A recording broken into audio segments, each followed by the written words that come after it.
இன்ஃபினிக்ஸ்லேருந்து note 12 Pro 5G அப்படிங்கிற ஒரு 5G smart phone இன்றைக்கி நம்ம கையில் இருக்குது. இந்த வீடியோவில் இந்த ஃபோனை அன்பாக்ஸ் பண்ணி இதை பற்றின முழு விமர்சனத்தை இந்த வீடியோவில் பார்க்கலாம். முதல்ல பாக்ஸில் வந்து பார்த்துட்டிங்கன்னா தெரியும், நமக்கு வந்து இந்த டாக்டர் ஸ்டேஜ் மல்டிவர்ஸ் ஆஃப் மேட்னஸோட அட்வர்டைஸ்மெண்ட் கொடுத்துருக்காங்க. ஸோ இந்த ஃபோனை வந்து லான்ச் பண்ணுறதுக்காக இன்ஃபினிக்ஸும் மார்வல் வந்து பார்ட்னர்ஷிப் போட்டிருக்காங்க. அப்படி சைடில் பார்த்துட்டிங்கன்னா 108 மெகாபிக்சல் கேமரா வந்து இருக்க போகிறதாக வந்து சைடில் ஒரு லைட்டாக ஒரு வாட்டர் மார்க்கிங் மாதிரி ஒரு டிசைன் கொடுத்துருக்காங்க. அப்படி வந்து நமக்கு பாக்ஸோட பேக் சைட் பார்த்துட்டிங்கன்னா சில வகையான கீ ஸ்பெசிஃபிகேஷன் மென்ஷன் பண்ணியிருக்காங்க. அதன்படி பார்க்கும்போது 108 மெகாபிக்சலுக்கான கேமரா, டைமென்சிட்டியோட A10 chipset, AMOLED display, 5G support, 33 வாட்க்கான ஃபாஸ்ட் சார்ஜிங், இது போக நமக்கு 8GB RAM with 120GB storage ஆகிய விஷயங்கள் மென்ஷன் பண்ணியிருக்காங்க. இப்போ இந்த பாக்ஸில் உள்ள சீலை நம்ம ரிமூவ் பண்ணிட்டு இந்த இன்ஃபினிக்ஸோட நோட் 12 ப்ரோ 5G ஸ்மார்ட் ஃபோனில் என்னெல்லாம் விஷயங்கள் பாக்ஸில் வருது அப்படிங்கிறத ஒன் பை ஒன்னாக பார்க்கலாம். பாக்ஸை ஓப்பன் பண்ண உடனே நமக்கு முதல்ல வர்றது இந்த இன்ஃபினிக்ஸோட Note 12 Pro 5G smart phone தான். இப்போ நம்ம கிட்ட வந்து இந்த ஸ்மார்ட் ஃபோனோட கவரோட இருக்குது, சைடில் எடுத்து வச்சுட்டு மேலும் பாக்ஸில் என்ன விஷயங்கள் வருது அப்படிங்கிறத பார்க்கலாம். ஸோ பாக்ஸ் ஓப்பன் பண்ண உடனே மேலும் பார்க்கும்போது Doctor Strange of Multiverse of மேட்னஸோட ஸ்டிக்கர்ஸ் நிறைய தராங்க. ஸோ ஃபோனுக்கு பேக் சைடில் ஒட்டுறதுக்காக இது மாதிரி ஸ்டிக்கர்ஸ் தராங்க. மேலும் பார்க்கும்போது சிம் இன்ஜெக்டர் ட்ரே, ஒரு USB டைப் சி போர்ட், 33 வாட்க்கான ஃபாஸ்ட் சார்ஜர், ரெகுலரான பேப்பர் ஒர்க்ஸ், எக்ஸ் கிளப்புக்கான ஒரு இன்வைட், இது போக ஒரு transparent flexible TPU soft case கொடுக்குறாங்க. ஸோ இந்த மாதிரியான விஷயங்கள் பாக்ஸோட வருது. இப்போ ஸ்ட்ரைட்டாக ஸ்மார்ட் ஃபோனுக்கு வரும். ஸ்மார்ட் ஃபோனுக்கு பேக் சைடில் உள்ள இந்த ஸ்டிக்கரை வந்து ரிமூவ் பண்ணிடலாம். இப்போ நம்ம கிட்ட இருக்கிறது ஃபோர்ஸ் பிளாக் அப்படிங்கிற கலர், இது போக ஸ்னோஃபால் ஒயிட் அப்படிங்கிற இன்னொரு கலரும் இருக்குது. ஃபோனோட பேக் சைடை பொறுத்தவரை நமக்கு இன்ஃபினிக்ஸோட நோட்டல் மாதிரியே தான் பேக் சைடில் வந்து டிசைன் அமைச்சிருக்காங்க. அதே மாதிரியே நமக்கு வந்து இந்த டெக்ஸ்டர் பேட்டர்ன் பேக் சைடில் இருக்குது. கிரிப் பண்ணுறதுக்கு நல்லாவே இருக்குது. அதுமாதிரி கேமரா மாடல் பக்கத்தில் வந்து சாஃப்டான ஒரு பிளாஸ்டிக் மெட்டீரியல் செஞ்சிருக்காங்க. ஃபோனோட எட்ஜஸ்லாம் வந்து ஷார்ப்பாக இருந்தால் கூட பேக் சைடில் இந்த டெக்ஸ்டர் பேட்டர்ன் கொடுத்துருக்க காரணத்தினால கொஞ்சம் கிரிப் பண்ணுறதுக்கு நல்லாவே இருக்குது. பேக் சைடில் நமக்கு வந்து கேமரா மாடல் வருது. அதே நமக்கு வேறு பிளேஸ்மெண்ட்ஸ் என்னெல்லாம் இருக்குது அப்படின்னு பார்க்கும்போது ஃபோனோட ரைட் சைட் பார்க்கும்போது நமக்கு வந்து பவர் பட்டன் மற்றும் வால்யூம் கீ வருது. அதே ஃபோனோட லெஃப்ட் சைட் பார்க்கும்போது நமக்கு வந்து சிம் ட்ரே வருது. இந்த சிம் ட்ரே ஒரு டெடிகேட்டட் சிம் ட்ரேயாக வருது. அதனால் 2 சிம் கார்டும் ஒரு மைக்ரோ SD கார்டும் அட் அ டைமில் யூஸ் பண்ண முடியும். ஃபோனோட பேக் சைடில் நமக்கு வந்து 3.5 audio jack support, microphone, USB type C port, speaker grills ஆகிய விஷயங்கள் கொடுத்துருக்காங்க. அடுத்ததாக ஃப்ரண்ட் சைடில் உள்ள டிஸ்பிளேக்கு வரும். இந்த ஃபோனில் ஒரு 6.7 இன்ச்சுக்கான ஃபுல் HD ப்ளஸ் வச்சு உள்ள AMOLED டிஸ்பிளே கொடுக்குறாங்க. இந்த டிஸ்பிளேக்கு 180 ஹெட்ஸ்க்கான சாம்பிளிங் ரேட் கொடுத்துருக்காங்க. அது மட்டும் இல்லாமல் நமக்கு வந்து 20:9 ஆஸ்பெக்ட் ரேஷியோல வருது. ரிஃப்ரெஷ் ரேட் அப்படின்னு பார்க்கும்போது நார்மலாக 60 ஹெட்ஸ் தான் தராங்க. ஸோ ரிஃப்ரெஷ் ரேட் கொஞ்சம் கம்மியாக கொடுத்துருக்கிறது வருத்தப்பட வேண்டிய விஷயம் தான். மற்றபடியாக பிரைட்னஸ் பார்க்கும்போது 700 நிட்ஸ் வரையும் இந்த பிரைட்னஸ் போகுது. 91.4% வந்து ஸ்க்ரீன் டு பாடி ரேஷியோ கொடுக்குறாங்க. மேலும் இந்த டிஸ்பிளேக்கு கார்னிங் உள்ள கிளாஸ் 3 சப்போர்ட்டும் வருது. ஸோ டிஸ்பிளேயோட குவாலிட்டி பார்க்கறதுக்கு வியூவிங் ஆங்கிள்ஸ் எல்லாமே நல்லா இருந்தாலும் வந்து ரிஃப்ரெஷ் ரேட் ஒரு 90 ஹெட்ஸ் கொடுத்துட்டு அது போக வந்து இந்த வாட்டர் ஆப் டான்ச் டிஸ்பிளேக்கு பதிலாக பஞ்சுவல் டிஸ்பிளே கொடுத்திருந்தா இன்னும் கொஞ்சம் பெட்டராக இருந்திருக்கும். ஸோ இது 2 பாயிண்ட்டும் கொஞ்சம் மிஸ் ஆகுது. மற்றபடியாக குவாலிட்டியான டிஸ்பிளே தான் கொடுத்துருக்காங்க. இது போக இந்த ஃபோனுக்கு வைட்லைன் L1ஓட சர்டிஃபிகேஷன் வந்து கூடிய விரைவில் OT அப்டேட்டில் தரதா சொல்லியிருக்காங்க. ஸோ அதுக்கப்புறம் இந்த L1 சர்டிஃபிகேஷன், அதாவது HD வீடியோஸ்லாம் வந்து நமக்கு நெட்ஃப்ளிக்ஸ், ஹாட்ஸ்டார்லாம் பார்க்க முடியும். ஸோ அந்த அப்டேட்ஸும் கூடிய விரைவில் வரதா இருக்குன்னு சொல்லியிருக்காங்க. அடுத்தபடியாக ஃபோனோட OS பற்றி பேசலாம். இந்த ஃபோனில் வந்து Android 12 OSல பேஸ் பண்ண XOS 10.6 இன்டர்ஃபேஸில் ரன் ஆகுது. XOS 10.6 இன்டர்ஃபேஸை பற்றி சொல்லணும்னு கேட்டிங்கன்னா நிறைய விதமான ஃபீச்சர்ஸ் இருக்குது. குறிப்பாக சொல்லணும்னு கேட்டிங்கன்னா வந்து பீக் ப்ரூஃப், ஃப்ரீசர், எக்ஸரீனா அப்படிங்கிற gaming port, DarLink, power marathon, social turbo, kids mode, smart panel, XClone மாதிரி பல விதமான விஷயங்கள் இந்த OSல இருக்குது. சொல்லிக்கிட்டே போகலாம். இது போக இந்த வீடியோவில் ஆரம்பத்தில் சொன்ன மாதிரி இது வந்து ஒரு 5G ஃபோனாக வருது. 5G ஃபோன்னா சிங்கிள் சிம் மட்டும் இல்லாமல் டியூவல் சிம்லேயும் 5G சப்போர்ட் ஆகும். கிட்டத்தட்ட 12 விதமான குளோபல் 5G பேண்ட் சப்போர்ட் இருக்குன்னு சொல்லியிருக்காங்க. அடுத்தபடியாக சவுண்ட் குவாலிட்டி அப்படின்னு பார்க்கும்போது இந்த ஃபோனில் வந்து டியூல் ஸ்பீக்கர் சப்போர்ட் இருக்குது. டியூல் ஸ்பீக்கர் சப்போர்ட் மட்டும் இல்லாமல் இதில் வந்து DTS சரவுண்ட் சவுண்ட் சப்போர்ட்டும் இருக்குது. ஆனால் வந்து சவுண்ட் குவாலிட்டி நல்லாவே இருக்குன்னு சொல்லலாம். அடுத்தபடியாக பெர்ஃபார்மன்ஸ் பற்றி பேசலாம். இந்த ஃபோனில் நமக்கு வந்து மீடியாடெக்கோட டைமென்சிட்டி A10 அப்படிங்கிற ஒரு 5G ஆக்டோ சிப்ஸ் கொடுக்குறாங்க.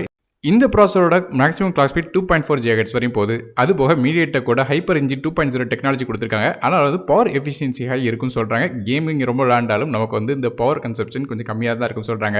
இது போல் டார்லிங் 2.0 இன்டர்ஃபேஸ் கொடுத்துருக்காங்க. அதாவது நமக்கு வந்து கேம் பூஸ்ட் டெக்னாலஜியாக கொடுத்துருக்காங்க. ஆனால் வந்து இந்த கேமில் விளையாடும் போதெல்லாம் ஃப்ரேம் வந்து ரொம்ப ஸ்மூத்தாக இருக்கும். ஸோ ஃப்ரேம் ட்ராப்ஸ் அந்த அளவுக்கு இருக்காது. ஸோ கேம் விளையாடுறதுக்கு இது நல்லாவே இருக்குன்னு சொல்லலாம். மற்றபடியாக ரேம் மற்றும் இன்டர்னல் ஸ்டோரேஜை பொறுத்தவரையும் இந்த ஃபோன் வந்து 2 டிஃப்ரெண்ட்டான கான்ஃபிகரேஷனில் வருது. அதாவது 6GB RAM 64GB அப்படிங்கிற ஒரு ஸ்டோரேஜ் வருது. இதை வந்து Infinix Note 12 5G அப்படின்னு சொல்கிறாங்க. அதுவே வந்து நம்ம கிட்டே இருக்கிறது 8GB RAM with 128GB storage. இது வந்து Infinix Note 12 Pro 5G அப்படின்னு சொல்கிறாங்க. அதாவது ப்ரோ அப்படிங்கிற பேர் வந்து ரேம் மற்றும் இன்டர்னல் ஸ்டோரேஜ் வச்சு மாறுபடுது. ஸோ 8GB RAM வாங்கினீங்கன்னா அது வந்து Note 12 Pro 5G அப்படின்னு சொல்கிறாங்க. இது போக நமக்கு வந்து RAM எக்ஸ்டெண்டபிள் கெப்பாசிட்டியும் இருக்குது. அதாவது 13GB வரையும் இன்டர்னல் ஸ்டோரேஜ் வந்து ரேமாக மாற்ற முடியும்னு சொல்கிறாங்க. அந்த கெப்பாசிட்டியும் இதில் கொடுக்குறாங்க. ஃபோனோட தெர்மல் பெர்ஃபார்மன்ஸும் ரொம்ப நல்லா இருந்துச்சு சொல்லணும். குறிப்பா வந்து லாங் டெர்ம் கேமிங் யூசேஜ் கூட நல்லாவே இருந்துச்சு சொல்லணும். குறிப்பா மோஸ்ட் ஆஃப் த கேம்ஸ் வந்து சில ஹெவியான கேம்ஸ் வரையும் எல்லாமே விளையாடலாம். மிட் செட்டிங்ஸ் வரையும் எல்லா விதமான கேம்ஸும் விளையாட முடியுது. ஸோ 1, 2 கேம்ஸ் வேணா அங்கங்க ஃப்ரேம் ட்ரெஸ் இருக்குமே தவிர மற்றபடி மோஸ்ட் ஆஃப் த கேம்ஸ் எல்லாமே வந்து நல்லாவே விளையாட முடியுது. கண்டிப்பாக கேமிங்க்கும் ஓரளவு இந்த ஃபோன் வந்து கண்டிப்பாக சப்போர்ட் கொடுக்கும். அடுத்தபடியாக ஃபோனோட பேக் சைடில் உள்ள கேமராவை பற்றி பார்க்கலாம். இன்ஃபினிக்ஸோட நோட் 12 ப்ரோ 5G பொறுத்தவரை நமக்கு வந்து பேக் சைடில் பிரைமரி கேமரா ஒரு 108 மெகாபிக்சலுக்கான ரியர் ஃபேசிங் கேமரா கொடுக்குறாங்க. 2வது கேமரா ஒரு ஏஐ லென்ஸும் 3வது கேமரா ஒரு மேக்ரோ கேமராவும் கொடுக்குறாங்க. பிரைமரி கேமராவில் எடுத்த எல்லா ஷாட்ஸுமே வந்து நல்லாவே இருந்துச்சு. நார்மலான மோடில் வச்சு எடுக்கும்போது கூட அதோட கிளாரிட்டி, அது போக பேக்கில் உள்ள இந்த டெப்த் ஆஃப் ஃபீல்டு எல்லாமே நல்லா இருந்துச்சு. இது போக நமக்கு வந்து டைனமிக் ரேஞ்ச் வந்து குறை சொல்கிற மாதிரி இல்லை, கொஞ்சம் இப்போ நல்லாவே இருந்துச்சு சொல்லணும். இது போக கலர் வந்து நார்மலான நமக்கு ரீப்ரொடக்ஷன் வருது, ரொம்ப ஆர்டிஃபிஷியலான கலரில். லோ லைட் அப்படின்னு பார்க்கும்போது கூட நைட் டைமில் எடுத்த ஷாட்ஸ் கூட இண்டோர் லைட் கண்டிஷன்ஸில் நல்லாவே இருந்துச்சு சொல்லணும். அதே வந்து அவுட்டோருக்கு மூவ் பண்ணும்போது இந்த 108 மெகாபிக்சலுக்கான கேமரா மோட் எடுத்துட்டிங்கன்னா இப்போ நீங்கள் பார்த்தீங்கன்னா தெரியும், நல்லா ஜூம் பண்ணால் கூட அந்த கேமராவோட குவாலிட்டி வந்து குறையவே இல்லை. குறிப்பாக அந்த எடுத்த பிக்சரோட ஜூம் குவாலிட்டி இப்போ நீங்கள் பார்க்குறீங்க, டீட்டெயில்ஸ் நல்லாவே ப்ரிசர்வ் பண்ணிச்சு. அது போக டைனமிக் ரேஞ்ச் வந்து நல்லாவே இருந்துச்சு சொல்லணும். குறிப்பாக அது போக வந்து இந்த ஷேடோஸ்லாம் வந்து பார்த்தீங்கன்னா தெரியும், அந்த பிக்சரில் உள்ள ஷேடோஸ் எல்லாமே கூட வந்து நல்லாவே இருந்துச்சு. இப்போ நீங்கள் பார்க்குற ஷார்ட்ஸ் எல்லாமே வந்து ஈவினிங் டைமில் எடுத்தது. ஸோ ஈவினிங் டைம் எடுத்திருந்தால் கூட அந்த ஷார்ட்ஸோட அந்த கிளாரிட்டி எல்லாமே வந்து நல்லாவே ரீட்டைன் பண்ணி இருந்துச்சு. மேலும் இந்த 108 மெகாபிக்சலுக்கான மோடில் வந்து ஃபோட்டோஸ் எடுக்கும்போது கிட்டத்தட்ட 20 எம்பிக்கு மேலே, அதாவது 24 இல்லை 25 எம்பி வரையும் வந்து நமக்கு ஃபோட்டோவோட ஃபைல் சைஸ் எடுக்குது. ஆனால் டீட்டெயில் பற்றியும் தெரியும், ஜூம் பண்ணாலும் அந்த டீட்டெயில் குறையவே இல்லை. ஸோ கண்டிப்பாக வந்து ஜூம் பண்ணால் கூட அந்த டீட்டெயில் குறையாமல் இருக்கிறது ஒரு நல்ல விஷயமா இருக்குது. ஸோ கேமரா 108 மெகாபிக்சலுக்கான பிரைமரி கேமரா நல்லாவே இருக்குது. மற்ற 2 கேமரா வந்து பேருக்கு வச்சிருக்காங்க. நான் ஏற்கனவே சொன்ன மாதிரி ரொம்ப ஒன்றும் பெரிய யூசேஜ் இல்லை. அதே ஃப்ரண்ட் சைஸ் செல்ஃபி அப்படின்னு பார்க்கும்போது 16 மெகாபிக்சலுக்கான ஃப்ரண்ட் ஃபேசிங் கேமரா கொடுக்குறாங்க. இந்த கேமரா எடுத்த ஷார்ட்ஸுமே வந்து டீசெண்டாக இருந்துச்சு. மேலும் இப்போ நீங்கள் பார்க்குற ஷார்ட்ஸ் எல்லாமே வந்து சாயங்காலம் 6 மணிக்கு அப்புறம் எடுத்த ஷார்ட்ஸ். ஸோ அதுலேயும் வந்து கிளாரிட்டி ஓரளவு நல்லாவே ரீட்டைன் பண்ணிச்சு சொல்லணும். மேலும் இந்த ஃப்ரண்ட் சைட் கேமராவில் நமக்கு வந்து ஏஆர் மோட்ஸும் இருக்குது. ஃப்ரண்ட் சைட் மட்டும் இல்லை, ரியர் சைட்லேயும் வந்து யூஸ் பண்ணலாம். இதே மாதிரியே பல விதமான ஏஆர் மோட்ஸும் உள்ள கொடுக்குறாங்க. அது போக கேமரா மோட்ஸ் அப்படின்னு பார்க்கும்போது கூட பல விதமான கேமரா மோட்ஸ் இருக்குது. குறிப்பாக பார்த்தீங்கன்னா தெரியும், ஷார்ட் வீடியோ எடுக்கிறதுக்கு டெடிகேட் மோட் இருக்குது, normal video mode, AI cam, beautify, portrait, அது போக சூப்பர் நைட் மோட், அதாவது நைட் மோடும் இருக்குது. இது போக டாக்குமெண்ட், பேனோரோமா, அது மட்டும் இல்லாமல் சூப்பர் மேக்ரோ மோட் மாதிரியான பல விதமான மோட்ஸ் உள்ளே கொடுக்குறாங்க. ப்ரோ மோட்ஸும் இருக்குது. ஸோ கேமரா, அந்த பிரைமரி கேமரா பேக் சைடில் உள்ள 108 மெகாபிக்சலுக்கான கேமராவும் ஃப்ரண்ட் சைடில் உள்ள செல்ஃபியும் வந்து நல்லாவே இருக்குது. குறிப்பாக அந்த பேக் சைட் கேமரா ரொம்ப ஸ்ட்ராங்கான பாயிண்ட் இந்த ஃபோனுக்கு சொல்லணும். ஸோ ஒருவேளை நீங்கள் இன்ஃபினிக்ஸோட நோட் 12 நார்மலான ஃபோன் வாங்கினீங்கன்னா அதில் 50 மெகாபிக்சலுக்கான ரியர் ஃபேசிங் கேமரா கொடுக்குறாங்க. இது போக இந்த ஃபோன் ஃபிங்கர் பிரிண்ட் ஸ்கேனர் சைடில் உள்ள பவர் பட்டனில் தராங்க. ஃபிங்கர் பிரிண்ட் ஸ்கேனர் வந்து நல்லாவே ஃபாஸ்ட் அண்ட் அக்யூரேட்டாக இருந்துச்சு. ஃபேஸ் அன்லாக் ஃபீச்சரும் இருக்குது. அடுத்தபடியாக பேட்டரிஸ் பற்றி பார்க்கலாம்.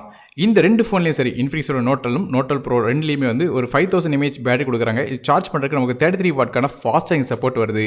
இந்த ஃபாஸ்ட் சார்ஜர் வச்சு சார்ஜ் பண்ணும்போது 0 to 100% வெறும் 1.5 நிமிஷத்தில் சார்ஜ் ஆயிடுது. ஸோ கண்டிப்பாக வந்து ஒரு நல்ல பேட்டரி ஃபாஸ்ட்டான சார்ஜிங் கெப்பாசிட்டியில் கொடுத்துருக்காங்க.